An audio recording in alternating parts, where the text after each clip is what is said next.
আজকে আমি তোমাদের দেখাবো প্লাস থেকে কেমন করে আমরা সহজ কৌশলে একটা কার্ড অঙ্কন করতে পারি। তো প্রথমে একটা নিচে বড় দাগ দিয়ে দিলাম, তার উপরে একটা ছোট্ট করে দাগ দিয়ে দেব, দুই পাশে এরকম একটু করে গোল দিয়ে দিব। গোলটা আমি কেন দিচ্ছি, গোলটা দিয়ে দিচ্ছি তার কারণ হলো এটাকে আমি চাকা তৈরি করব। পুরোটাতে আমি কালো দিয়ে দিচ্ছি।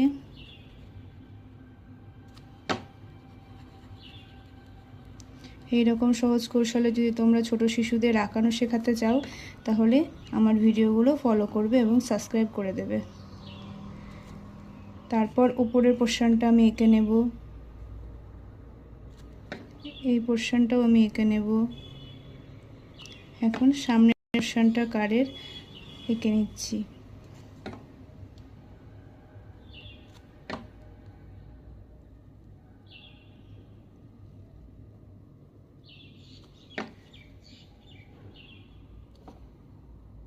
তো তোমরা সবাই জানিও যে আমার ভিডিওগুলো তোমাদের কেমন লাগছে। এবার ওপরের পোর্শনটাও আমি এঁকে নেব সেমভাবে।